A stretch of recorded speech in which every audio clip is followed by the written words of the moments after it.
खोटा सिक्का। ये कहानी आपकी आंखें खोल देगी। संजय और शिवानी सगे भाई बहन थे, पर दोनों के स्वभाव में बहुत अंतर था। संजय बड़ा जिद्दी और कामचोर था। वह स्कूल में जी चुराता था। जब तक किसी न किसी बच्चे को पीट आता था, माता पिता का कहना न मानता था। इसके विपरीत शिवानी सबका कहना मानती, मन लगाकर पढ़ती, माँ के साथ काम भी करती, साथ ही सबसे अच्छा व्यवहार करती, बड़ों का आदर सम्मान करती। संजय का बिगड़ जाने का सबसे बड़ा कारण उसके माता पिता थे। वह कहते थे कि बेटा खरा सिक्का होता है और बेटियां खोटा सिक्का होती है। उस परिवार में अनेक वर्षों बाद लड़का हुआ था। दादा दादी, माता पिता सभी ने उसे सिर पर चढ़ा रखा था।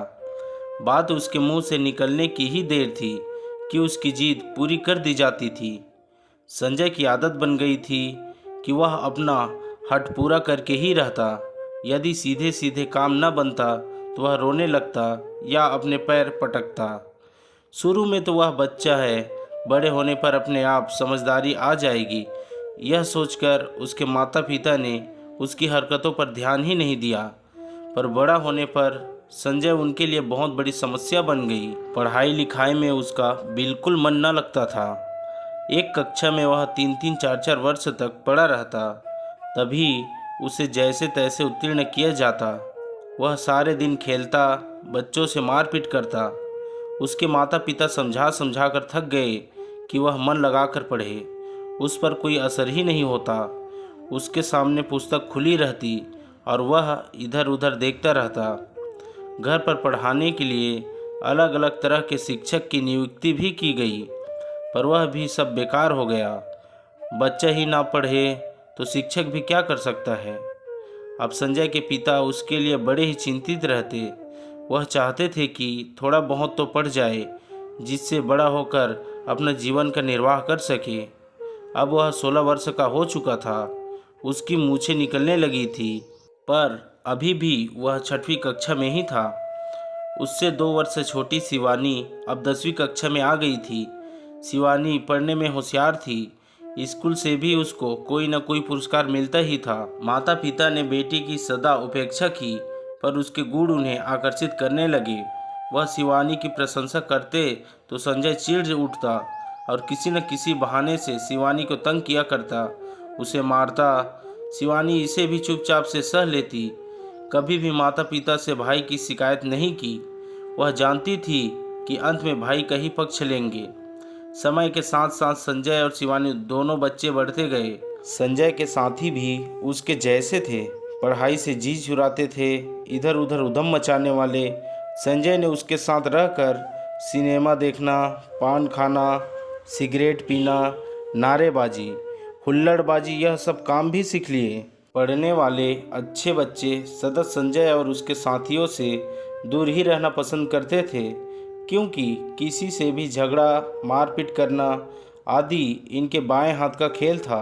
एक बार छात्र संघ के चुनाव पर संजय और उसके साथियों ने विद्यालय में खूब हुड़दंग मचाया, तोड़फोड़ की, मारपीट की। परिणाम यह हुआ कि प्राचार्य जी ने उसे क्रोधित होकर विद्यालय से निकाल दिया। संजय के पिता ने बहुत प्रयास किया, पर उसे विद्यालय में फिर से प्रवेश नहीं मिल सका। अन्य दूसरे विद्यालय में भी अनुशासनहीनता की रिपोर्ट के कारणों से उन्हें एडमिशन नहीं मिला। परिणाम स्वरूप यह हुआ कि अब संजय को घर ही बैठना पड़ा। संजय के पिता और बूढ़े हो चले थे। नौकरी से भी वह पदनिवृत्त हो गए थे। संजय की चिंता उन्हें हर समय दुखी करती।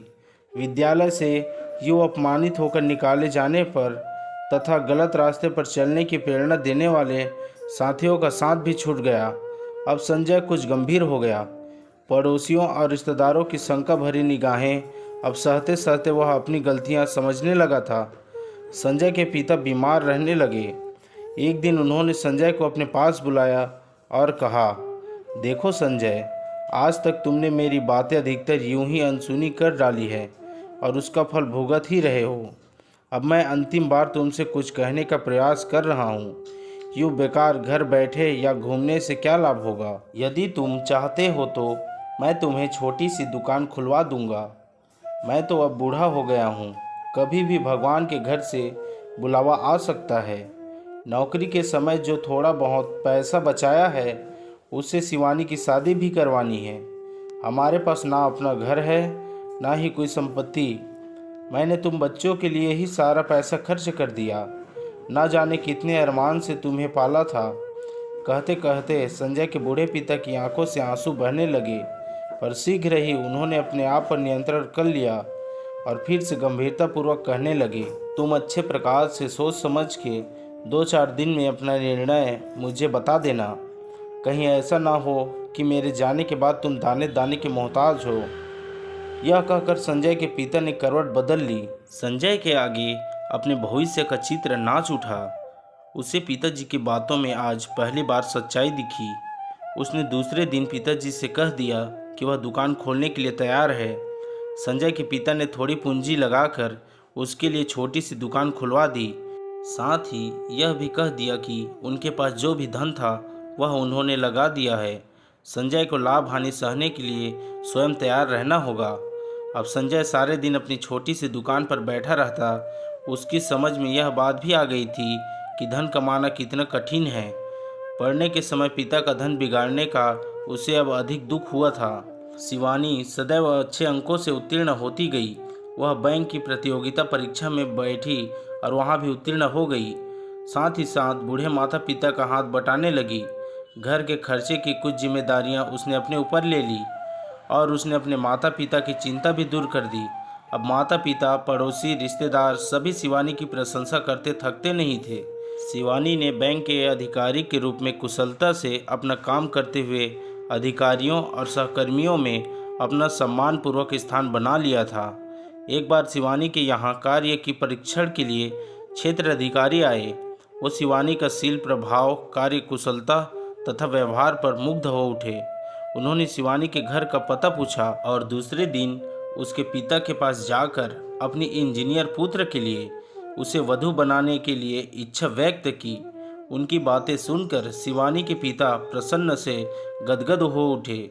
उनकी आंखों से आंसू बहने लगे और मुंह से अनायास ही निकल पड़ा, बेटी तो खरा सिक्का निकली और बेटा खोटा सिक्का। शिवानी के ससुराल वालों की इच्छा अनुसार जल्द ही सादगीपूर्व समारोह में उनका विवाह हो गया। अब घर की जिम्मेदारी पूरी तरीके से संजय पर आ गई थी। पिता की पेंशन घर का खर्च चलाने के लिए पर्याप्त न थी। संजय भी अब गंभीर हो गया था। वह स्थिति को समझने लगा था। वह सारे दिन परिश्रम करता, तब कहीं जाकर कुछ आय होती। संजय यही सोचता कि यदि वह माता पिता का कहना मानकर मन लगाकर पढ़ाई करता तो आज वह शिवानी के भांति अच्छी नौकरी पर होता, स्वयं सुखी संतुष्ट रहता और सभी से आदर पाता। पर अब पछताने से होता भी क्या। उसने जीवन का सबसे अमूल्य समय, विद्यार्थी काल, व्यर्थ ही गंवा दिया था। अब तो वह परिस्थिति के अनुसार जीवन चलाने के लिए विवश था। उसे बार बार रामचरितमानस की यही पंक्ति याद आती, सच है बचपन से किशोर अवस्था तक का समय ही भविष्य को उज्जवल बनाने वाले गुण और शिक्षा प्राप्त करने का समय है। इसे यूं ही निम्नेपन में गंवा देने पर जीवन भर कष्ट को सहना और असंतुष्ट जीवन बिताते हुए पछताना ही शेष रह जाता है। अच्छे बच्चे पूरी तन्मयता से आगे बढ़ते हैं और ऊंचा उठने के प्रयास में जुटे रहते हैं। तो इस कहानी से हमें यह सीख मिलती है कि हमें विद्यार्थी काल जो बहुत ध्यानपूर्वक बिताना चाहिए, इधर उधर बातों में, गलत कामों में नहीं व्यर्थ करना चाहिए।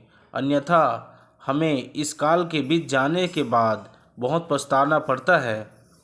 यह समय दोबारा लौटकर नहीं आता है और यह समय जीवन का सबसे महत्वपूर्ण समय होता है, क्योंकि इसी समय हमारा भविष्य निर्माण का काल होता है। दोस्तों, यह कहानी आपको कैसे लगी हमें कमेंट करके ज़रूर बताएं और हमारे चैनल को लाइक, सब्सक्राइब और शेयर करें। मिलते हैं अगली कहानी पर। धन्यवाद।